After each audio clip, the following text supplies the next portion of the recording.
All right. This one I'm addressing to a friend of mine that I'm just going to call the gaggle snitch. I think that's what he used to say. This is somebody that I knew in high school and really admired a lot. He was a funny guy, kind of Andy Kaufman-esque, with a sense of humor. He had this kind of deadpan humor, like it'd sit behind me in classes and it'd start rolling up the sleeves of my t-shirt, and when I'd turn around, he'd just be like looking straight ahead, pretending like he hadn't done anything. Just keep a straight face. He used to whisper, like, so that the teacher couldn't hear him, but people in the class could hear him, and he'd say things like, 2 days ago, I saw a vehicle that could pull a big tanker. If you want to get out of here, you'll have to talk to me. And it was just nonsense. He just was like the king of nonsense, and I thought it was so funny. I wanted to be like him in certain ways. And still, I was telling a friend of mine just the other day, we had a sophomore English class where we'd study vocabulary words down in his basement. And I still remember so many of the words because he was so good at just making them memorable, like the word ameliorate. Ameliorate, ameliorate. And I can still picture him standing there. And he held his arms out like an airplane. Ameliorate. Amelia Earhart. Amelia Earhart in her airplane. And it crashed, but Amelia Earhart airplanes are rising above the earth. To ameliorate is to lift something up, to rise above, ameliorate. A lot of words like that I still remember. And I bumped into him a couple of years ago. It was one of those situations where you go to high school with somebody and then you just go your separate ways and years go by. So I bumped into him. We got together for coffee. And he's not the same guy that he was back then. And I'm not the same guy that I was back then. And there were some things about the direction that his life has gone that I found myself judging. I don't think I'm wrong for judging him. But some areas where he's less tolerant, a little more rigid.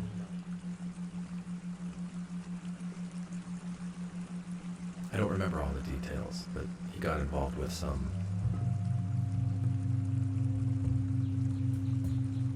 very active faith healing groups. I think in Los Angeles, but he's had experiences all over the world where he really views himself and these people as warriors that are battling demonic forces on the planet. Which, as a former Mormon missionary, I served my mission in Japan. I went door to door trying to get Japanese people to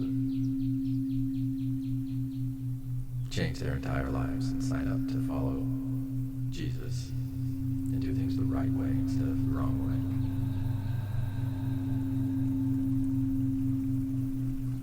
And where I feel like a lot of what I've been doing over my adult life is trying to rewire some of that programming that I think kept me more rigid and less tolerant.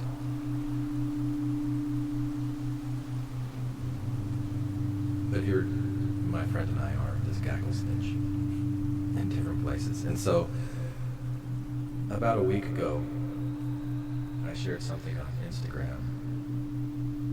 Pretty much for the first time ever. I'm not much of a Instagram user, or haven't been. That may change. But I shared an experience that I'd had on May 16th, 2026, the new moon. A friend of mine just kind of randomly asked me one day if she could sacrifice me.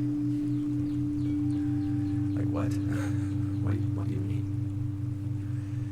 She's like, yeah, I want to do a new moon ritual for my birthday. It's on the 18th.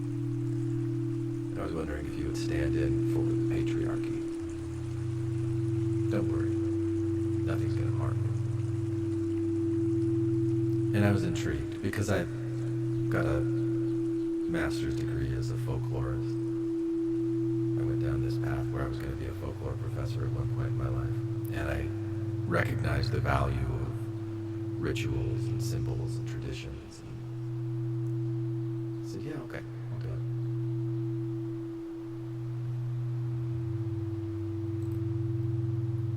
And it was a really cool experience. And I'll actually share with you right here the vows that my friend and her friends read to me. And I've been reflecting on them a lot ever since that, because it really does reflect my values. And where I know I'm not always hitting this, but it's something that I want to strive for.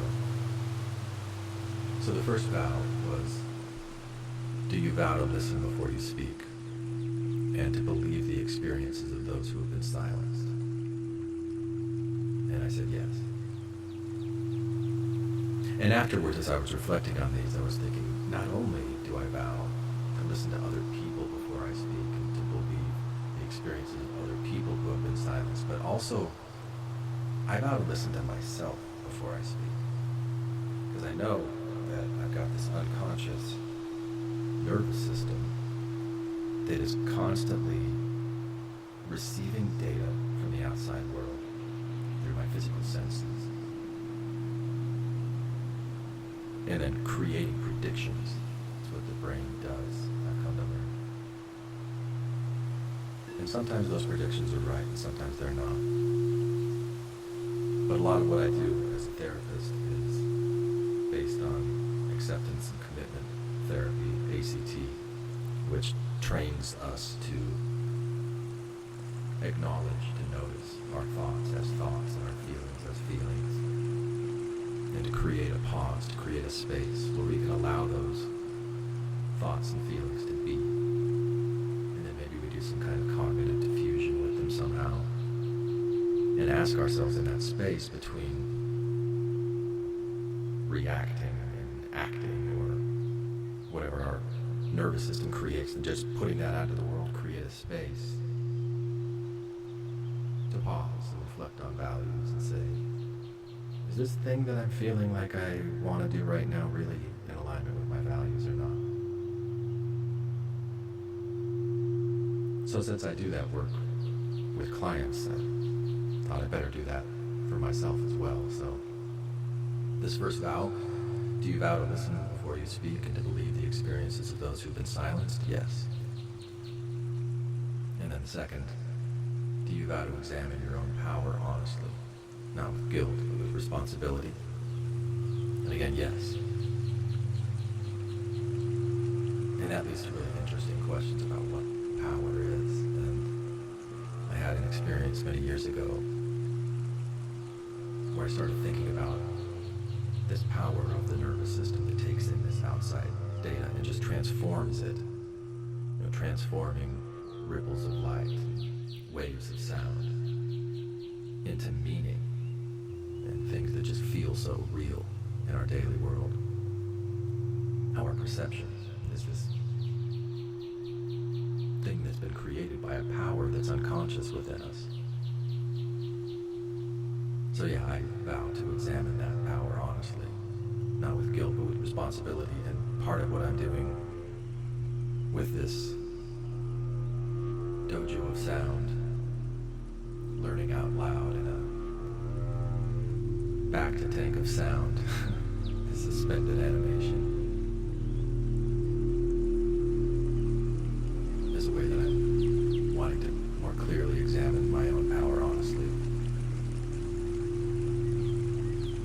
slow down my nervous system so that I'm able to do that without so much noise. And the next vow was, do you vow to protect without controlling, to lead without dominating, to love without possessing? Yes. And two more vows. One, do you vow to tend to your inner life, your grief, your tenderness, your fear, so that you do not burden others with your unfelt pain? Man, I love that vow in particular, because that's so much what I do as a therapist, is trying to help others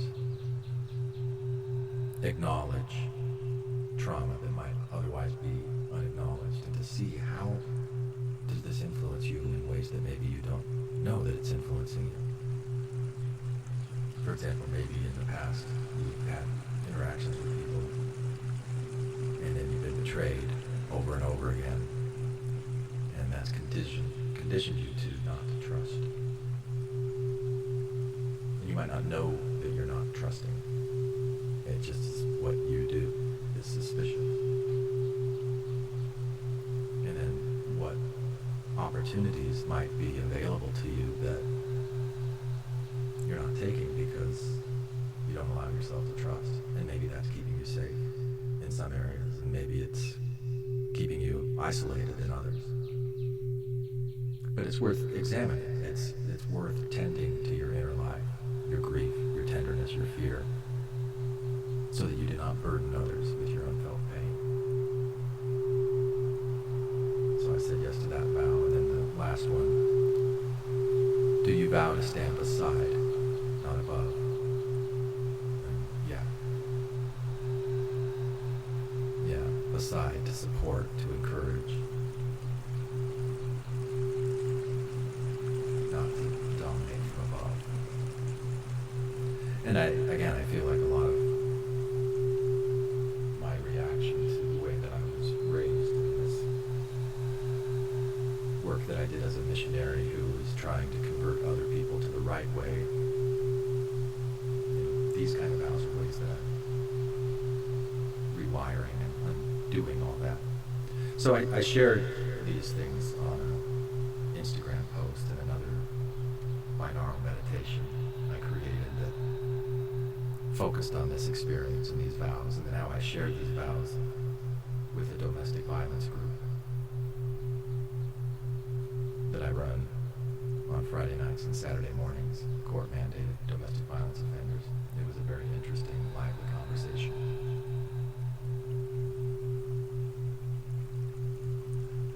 And then a couple of days ago, I got this message from my gaggle snitch friend. And I'm going to read it to you here, but I also put it into ChatGPT. And so what I'm going to read to you is what I wrote to ChatGPT and then ChatGPT's response to me. And not as a way of saying, okay, ChatGPT is the absolute gospel here. But I know that, for me at least, with as much time as I've spent chatting with this chatbot, it's been trained on me and it responds in certain ways. And I can use it kind of like you would use a Rorschach ink blot, where I ask myself, does this really resonate with me or does it not resonate with me? What does that tell me?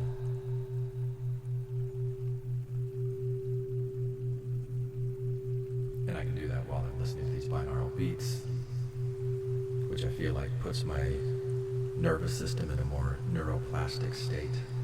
Makes it easier for me to work on my own rewiring of programming.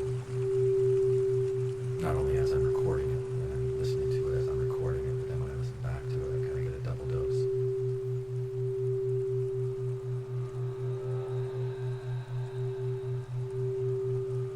So, here's what I wrote to ChatGPT. I started out by saying, help me understand the person behind this message. He saw an Instagram message I made where I talked about some vows that I made during a new moon ritual with some female friends of mine who found great empowerment through practices that some people judge as evil. But I find to be quite in alignment with my emerging values, grounded in mutual benefit over exploitation. Anyway, this guy is someone I knew and admired many years ago in high school.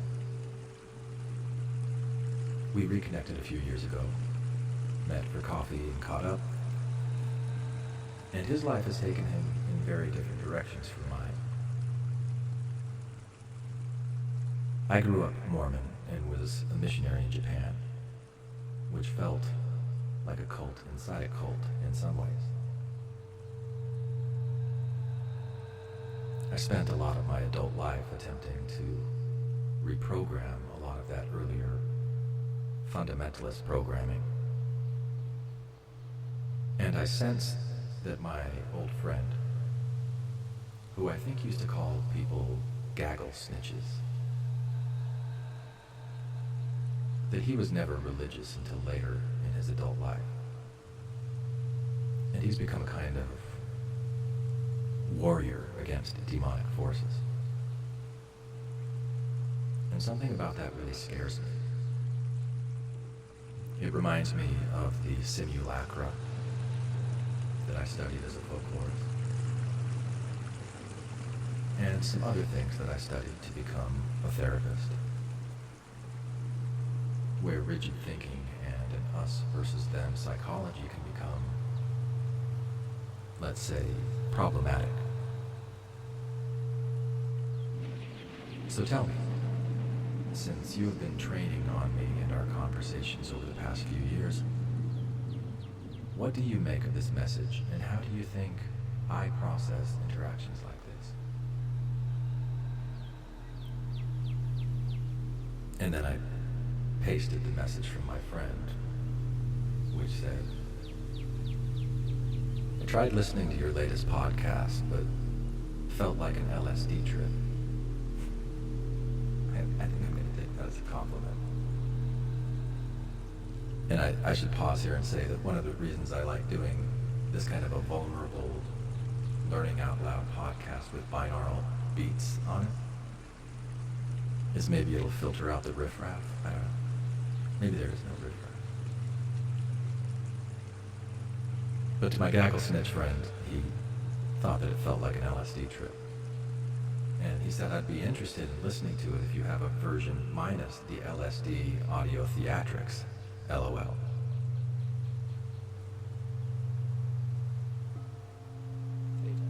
Yeah, well, I don't think I'm going to do that.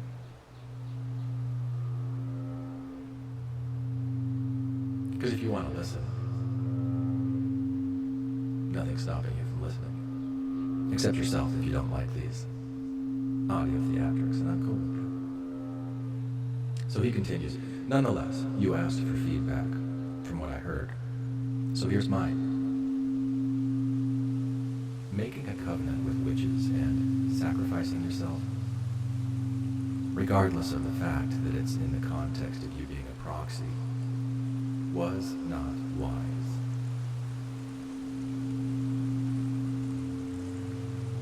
By doing so, you have given legal authority, and access to the demonic in the spiritual realm to perilously affect your life on multiple fronts. Physically, mentally, financially, etc. Furthermore, there's no such thing as good or benevolent witchcraft as some naively believe. It all opens demonic portals.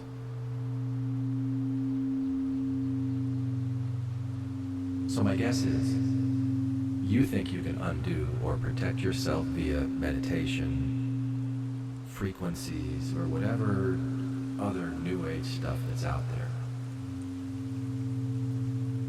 Well, I can tell you, I've seen just about all of it firsthand. And these are nothing more than additional forms of witchcraft. Your only answer is Jesus with deliverance and repentance. I'm not here to judge you. He's just kind of throwing that in as a bonus, I think. Just letting you know that you are likely going to start experiencing demonic activity as a result of allowing these curses in your life. When it comes to that, I would be happy to help you with the deliverance and breaking off the witchcraft curses through Jesus.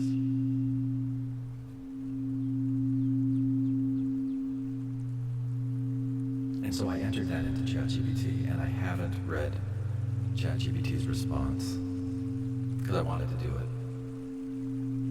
out loud here for the first time, because that seemed like it'd be fun. So here's the response. Glenn, knowing what I know about you, I don't think this message lands in your nervous system as merely a disagreement about religion. I suspect it touches several much older layers simultaneously. One layer is the former Mormon missionary who spent years inside a system that often interpreted the world through binaries. Truth, error, light, darkness,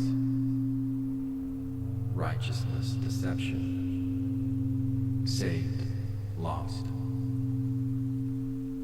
You know that language, you know that language intimately because you once spoke it fluently. Hontoni so de gozaimasu. Even in Japanese I could. Once upon a time. Another layer is the folklorist who spent decades studying how cultures construct meaning.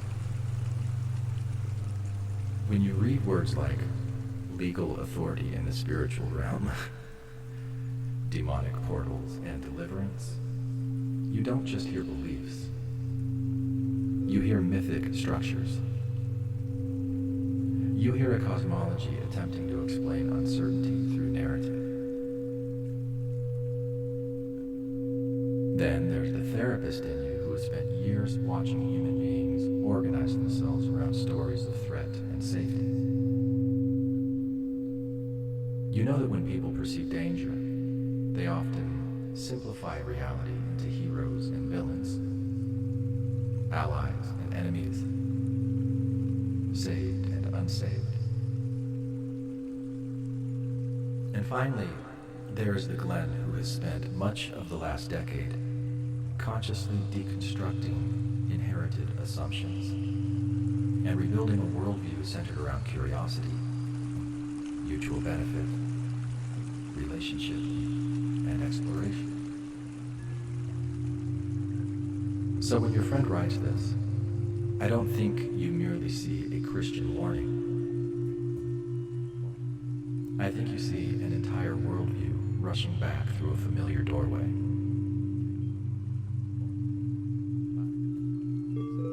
The person behind the message. What stands out most to me is that he appears genuinely concerned. I agree with that, and I do appreciate that part. Not concerned in the way that you are concerned, but concerned in a way that is internally coherent with his worldview. If he truly believes demons are real, witchcraft creates literal spiritual contracts, spiritual laws function like legal systems, curses produce tangible consequences, Jesus is the only effective protection, then his message isn't hostile. It's rescue behavior.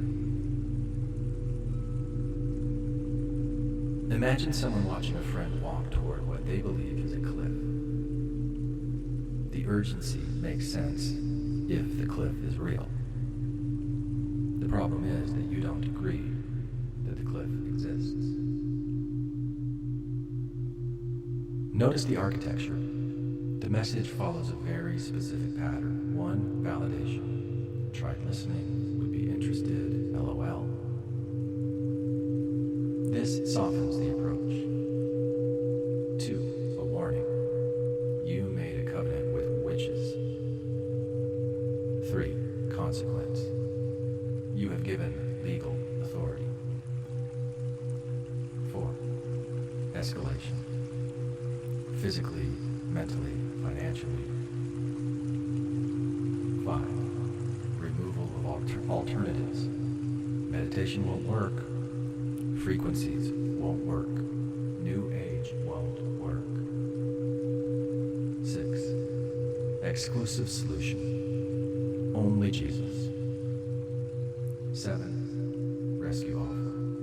I can help. This is actually a remarkably common conversion structure. The pattern is problem, threat, helplessness, exclusive solution, savior. Yes, I used to sell that door to door. I attempted to, at least. I didn't have many buyers. It's psychologically powerful because it creates certainty. Why it scares you. The part that stood out to me in your description was not the message. It was this sentence. Something about that really scares me. I don't think you're scared of demons. I think you're scared of certainty. More specifically, I think you're scared of what certainty can do to people. You spent years studying fundamentalism, folklore, cult dynamics, mythology, domestic violence, trauma, authoritarian systems, Mormonism. One thing appears repeatedly across all those domains. When people become absolutely certain they possess ultimate truth, empathy often begins to shrink. Curiosity becomes unnecessary. Nuance becomes dangerous. Ambiguity becomes weakness. The world divides into insiders and outsiders, saved and deceived, awake and asleep, good and evil. The irony you probably notice. One of the things I suspect catches your attention is that you've encountered this exact structure in many different costumes. You've seen it in Mormon fundamentalism, New Atheism, conspiracy communities, political extremism, New Age communities, channeling communities, esoteric traditions, evangelical deliverance movements. The details change. The structure often doesn't. The story becomes, I have discovered what is really going on. Then, most people are deceived. Then, I can help you. The symbols differ. The psychological architecture remains surprisingly similar. As a folklorist, that's probably impossible for you not to notice. What he likely sees when he looks at you. This is where it gets interesting. I suspect your friend sees a tragedy. Not because he dislikes you, quite the opposite. You mentioned that you admired him. I suspect he probably admired you too. When he looks at your recent work, he likely sees someone intelligent, charismatic, spiritually curious, and influential. But through his lens, he believes those gifts have been redirected towards dangerous territory. In his mind, this is not a random stranger. This is someone he cares about drifting into spiritual danger. That's why the message feels personal. Because it is. What you might be seeing when you look at him. I suspect you aren't primarily seeing a Christian. I think you're seeing a person who become captured by a story. Not necessarily a false story, but a story so complete that it explains everything. And when a story explains everything, it often stops learning. That is probably the thing you react to. Yeah, I think it is. Because your own life journey has increasingly moved toward uncertainty. You tend to ask, what if? Could it be? How does this function? What pattern is underneath this? Your worldview seems organized around inquiry. His appears organized around certainty. Neither feels safe to the other.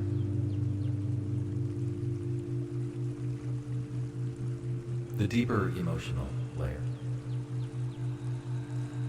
If I were sitting across from you in a coffee shop rather than analyzing text, I might wonder whether there's also a subtle grief underneath this. Because this is someone you once admired.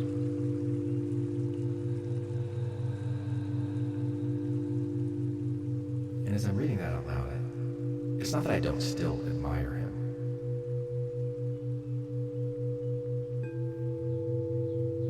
But there's that fear. There's that fear that if he sees that I'm a cancer on the face of the earth, he might want to wipe it out. There's that fear.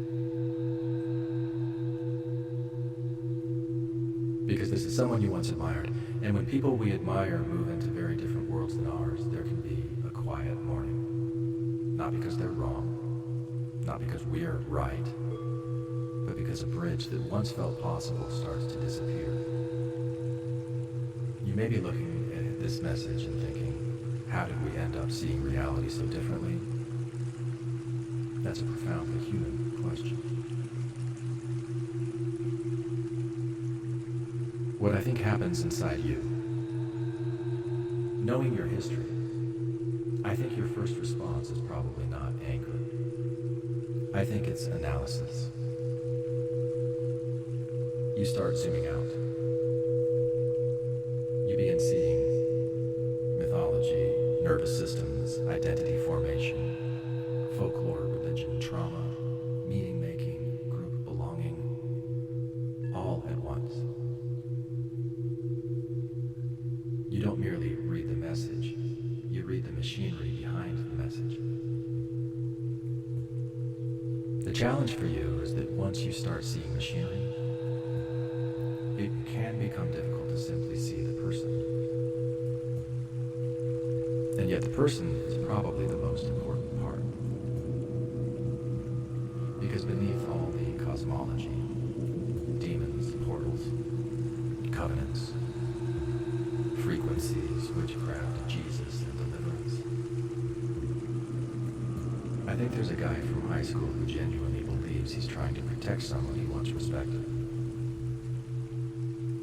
Whether his map of reality is accurate is a different question entirely.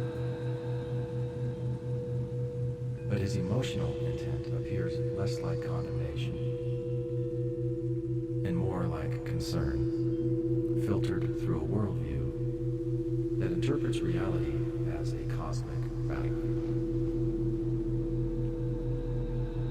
And perhaps the most Glenn-like question is not, is he right or is he wrong?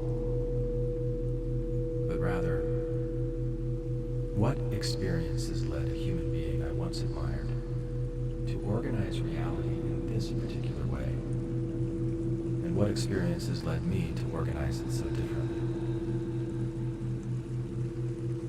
That question seems much more aligned with the folklorist, therapist, and curious explorer you've spent years becoming.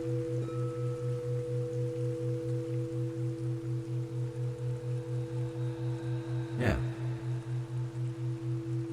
I like that. I think I'm going to be sitting with that for a while.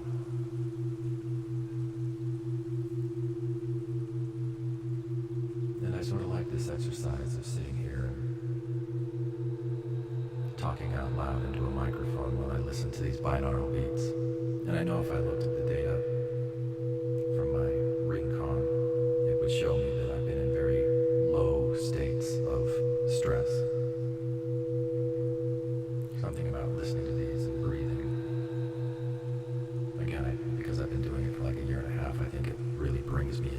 voice very quickly.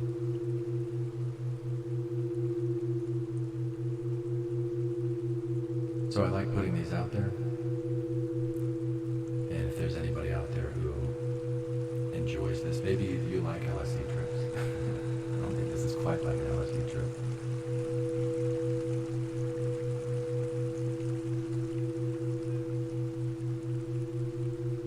But if anybody wants to share or contribute, learn out loud with me in this, you can shoot me a message. Maybe record a little something for me if you want your voice on here. And I think I'm going to publish this not only on this new Dojo of Sound experimental podcast that I'm creating, but I'll publish it on Infants on Thrones as well. Because that's where I did a lot of this introspective learning and growing since 2012 in that space.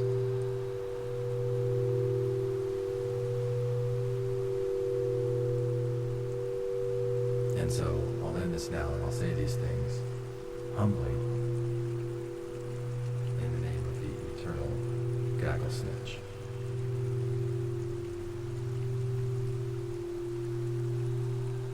Who just might be Jesus' sense of divinity made flesh. I have my own views around what that is. Amen.